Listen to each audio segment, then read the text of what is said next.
Hi guys, welcome back to my channel. Today is going to be a mommy Q&A video.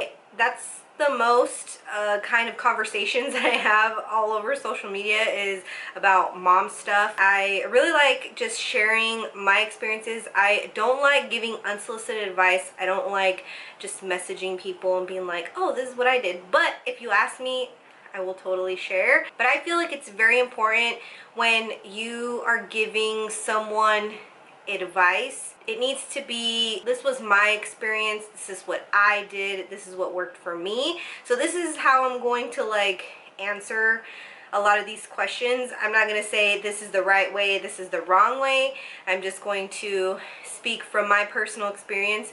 If you guys are new to my channel, I am pregnant with my third daughter, my third child. I'm 5 years in to motherhood, if I can help in any way. So without further ado, if you are interested in hearing the answers to some of the mommy questions that I got on Instagram and Snapchat, just go ahead and keep on watching. And I was pretty surprised because I got some questions that I didn't expect. I got honestly quite a few questions about organization. How do you stay organized? I always lose it. Or your organization is out of this world. How do you stay and keep your home and life so organized? That is so funny because I've already been kind of planning out a video of my favorite ways to organize. I feel like I can give you guys some broad advice, but I will be doing a separate video to kind of go in depth and kind of show you guys how I actually implement these things. So number one, I definitely suggest not throwing away boxes or containers or anything like that.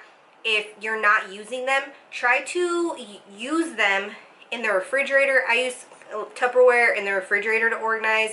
I use boxes that are really cute. We all order stuff online. Even if it's not going to be a cute box, if it's just a nice sturdy box, it's the size that you need or that you think you need. Because what can happen when you go to the store and you're like, oh, I want to organize this closet. You come back and then some things are too small, some are too big, some you just didn't need at all. So what I found is just kind of do trial and error with things you already have and just see what works for you. Also, using things that are purposed like for one thing but use it for something else. For example, you know, when I would have a lot of palettes and all that stuff, I bought like file organizers and I would use those for palettes. Just kind of thinking outside of the box, starting little by little. I would say starting little by little with like something that annoys you the most and just focus on finding something that works for that.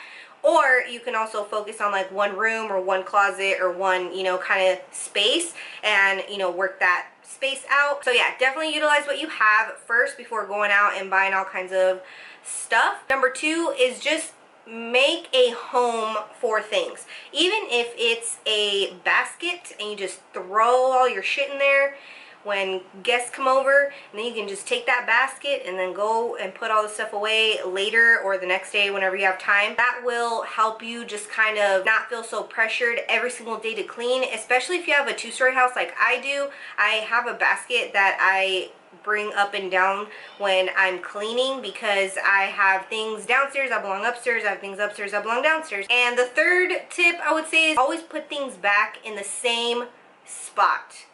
You don't have to put it back as soon as you use it. You don't have to be perfect at all. But put it on the same shelf. Put it on the same, like especially for the pantry or something. I like to put all the boxes together. I like to put all the bags of stuff together. I like to put all the containered stuff together or all the canned stuff together. So just when I run out of things, I know what I need. And it's also good for the kids, especially in their playroom. I like to put the same things away in the same spots. Like I said, I am going to do a organization video. My plan is to kind of go through each room and show the little things I have for organizing that specific room. Maybe that will keep it a little bit more interesting. I will be able to touch on like a lot of things instead of just trying to like put things in categories kind of thing. So yeah, that's probably my plan for now of how I think I'm gonna do it. So I know that's kind of like a broad question. It wasn't like necessarily super mom question, but I mean, organization tips can apply to anyone. So also life organization, honestly, making lists saved my life.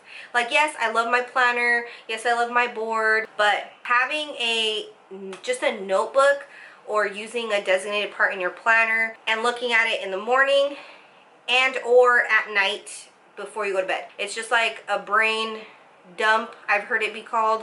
You can just kind of sit there and be like, oh, I need this, I need to buy this, I need to remember to call here, I need to, even if I don't have the list in front of me, I find myself remembering shit a lot better if I've written it down. If I wrote it down last night or I wrote it down this morning, I will process it better in my brain for some reason. And sometimes I'm like, oh, well, I'm done with this, or I had a busy morning. I'm like, well, what can I do? Let me go look at my list. What did I do? Just check them off and you move on. So yeah, definitely for life stuff, writing lists, putting timers on your phone. Timers are a lifesaver for me, especially because I'm nuts. I will get carried away cleaning, organizing something, planning shit out, like just getting caught up with the kids. I will get carried away and I'll be like, oh my god, what time is it? Oh, it's 10. We were supposed to start school at 9. And not, I don't mean like an alarm every hour, but just, you know, a good amount of alarms, 15 minutes before you need to do something, 30 minutes before you need to do something, or whatever. And just have them on a daily basis, and it will definitely help you stay a little more on top of things. So, alright, next. How did you choose your kids' names? I was super excited when I got this question because I don't think I talked about that in either of my birth story videos. Jet Marie, Jet's name is Jet Marie, Jet, capital M-A-R-I-E. So 2 names in one. Like my name is Lily Ann with a capital A together. So that's my name. So when I went to name her, I was like, oh, I want to do like 2 names, like as one name kind of thing. So that's how that started-ish. And I saw her name because, just follow me here. So if you know Adrienne Bailon, she's Adrienne Houghton now because she's married. She's on The Real. She was on Cheetah Girls. She's like singer, actress. I mean, this was 5 years ago, so I'm pretty sure I followed her on Instagram at the time. It had to have been Instagram. And her niece's name is Jet. Her first name is Jet, and then her middle name is Marie. Kind of put it together and figured that we'd make it like one name, like 2 names in one. And then we decided on Rose as her middle name just because my name is Lily, so it's like a flower, and my middle name is Marie, so my name is Lily Ann Marie. So yeah, it was kind of a play on my name, kind of, but we really loved the name Jet, and we just really loved how Jet Marie went together. So yeah, that's how we got Jet's name. And then Charlotte's name, I just always loved the name Charlotte. We really wanted each of our kids to have their own individual kind of names. That's how Rams's parents did their names too.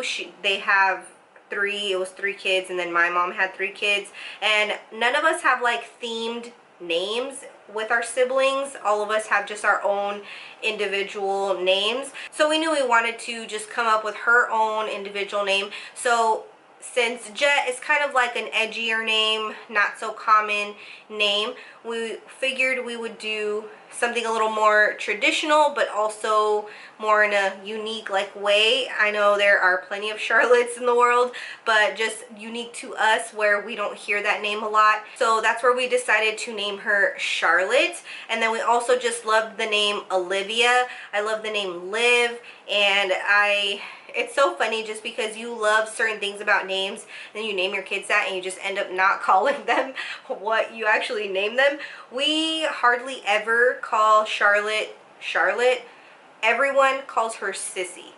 Everyone. I think my brother is the only person that calls her Charlo. It's just funny. So we just basically really wanted a more traditional name for her, like more old school-ish kind of thing. I think Ramses came up with Olivia, and we just really loved how it sounded together, Charlotte Olivia. So yeah, so that's how she got her name. And at the end of the video, I'm going to share with you guys what we are going to name this baby. It's so funny. The reason that I said in the beginning that I was so excited also to talk about this is because we finally decided on a name for baby girl number 3. So yeah, we've been playing around a lot with the name, and I know, pinned one down. So I'll share that with you guys at the end of the video. And another question that I got is what OB I go to. I go to the New Horizons Women Care here in town, and I see Dr. Past. I started going to him with my very first pregnancy. I knew I wanted to give birth at the hospital that I did because the hospital that we have here in town doesn't have a NICU.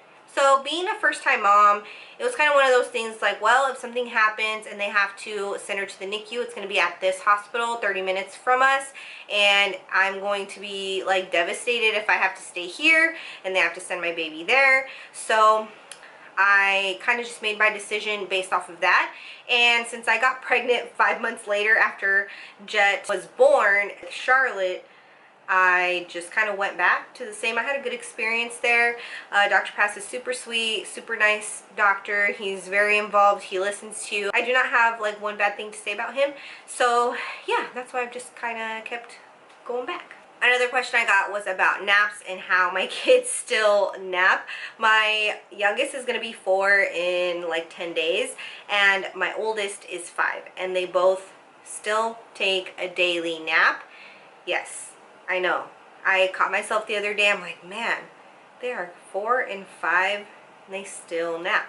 And the only thing, honestly, that I can attribute it to is just sticking to a schedule. Both of them wake up usually between 6 and 6:30. Jet definitely wakes up at 6 on the dot daily. She is and has always been my early riser. So she wakes up at 6 o'clock on the dot every day, and I will put them to sleep at about 12:30, 1 o'clock. Right in between there. But I always told myself I'm gonna put them down, and if they start waking up at like 20, 30, 40 minutes, I'm not even gonna bother putting them to sleep. But they both still nap at least an hour, at least. Lately they've been both napping at least an hour and a half. Sometimes Charlotte will nap for like 2.5, 3 hours sometimes. It's not like they stay up late. They have a bedtime. They both go to bed between 8:30 and 9. So consistency, and just, I mean, not making it an option. Like, definitely there's been times where they're like, oh, I don't want to nap, and oh, you know, and they complain, and I'm like, okay, well, if you don't nap, then, you know, you're gonna be cranky the rest of the day. It's like, then you're gonna get in trouble for something because you're not gonna be rested.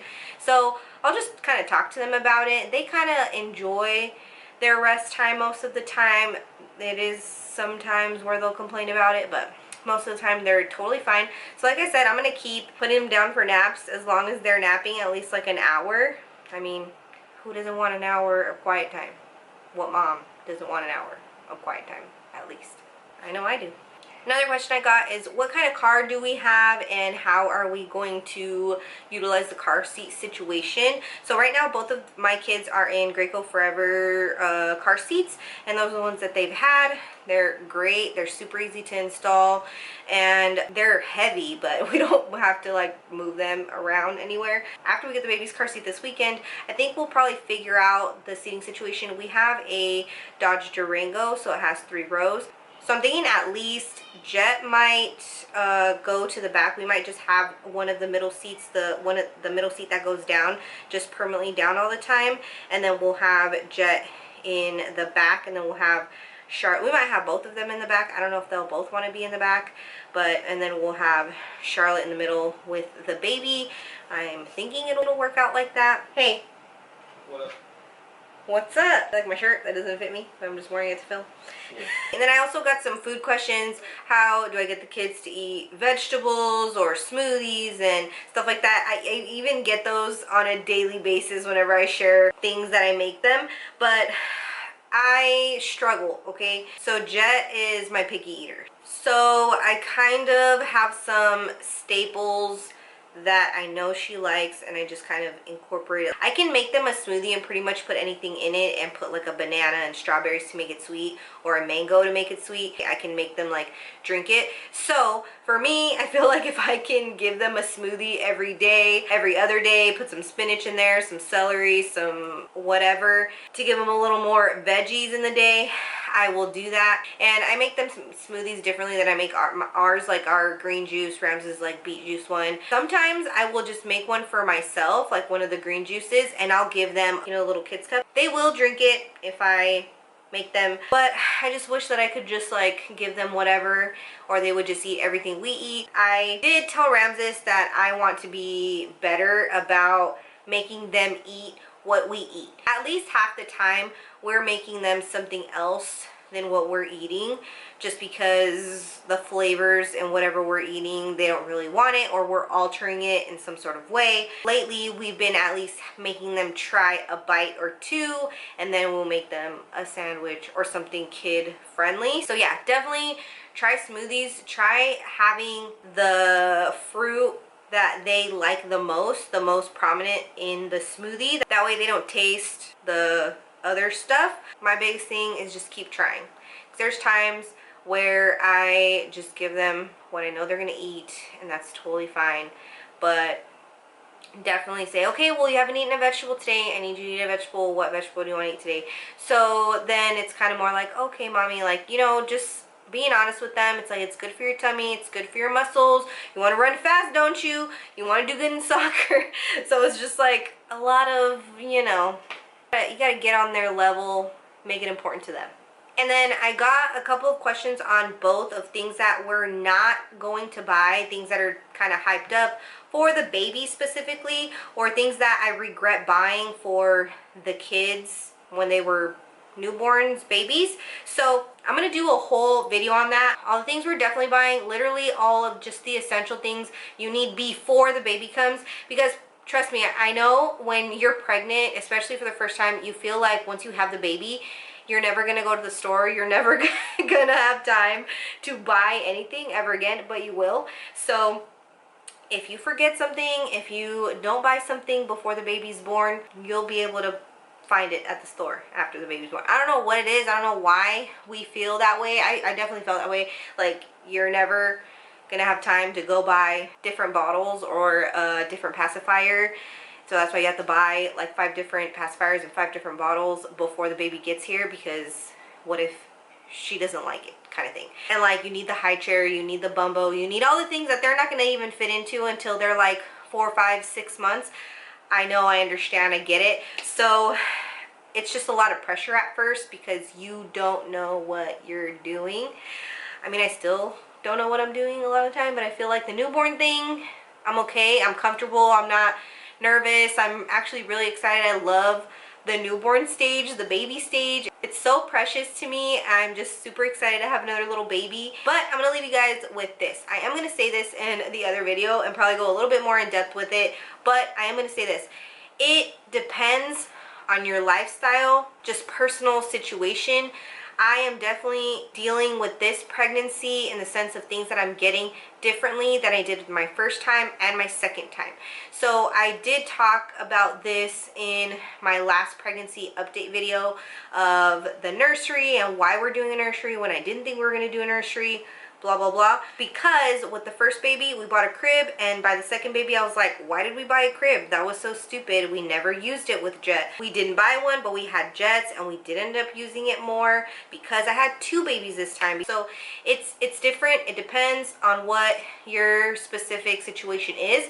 But yeah, so I'll leave you guys with that. But yeah, I think those were all the questions. I did have some questions on postpartum stuff and what I'm packing for the hospital. And it was specifically, are you going to do a hospital bag like video? What's my hospital bag? Definitely going to do that. I already have my list. I'm already planning that out. I'm about to be 32 weeks. So hopefully I will finish gathering everything for that bag within the next 2 weeks or so. But yeah, that's it for this video, guys. I hope you enjoyed. So leave any comments down below. I'm always curious about other mom situations, what they do for sleep or eating, or I'm all for the tips. So if you guys have your own tips, if you guys have your own experiences down below with anything that I mentioned in the video, go ahead and leave it in the comments.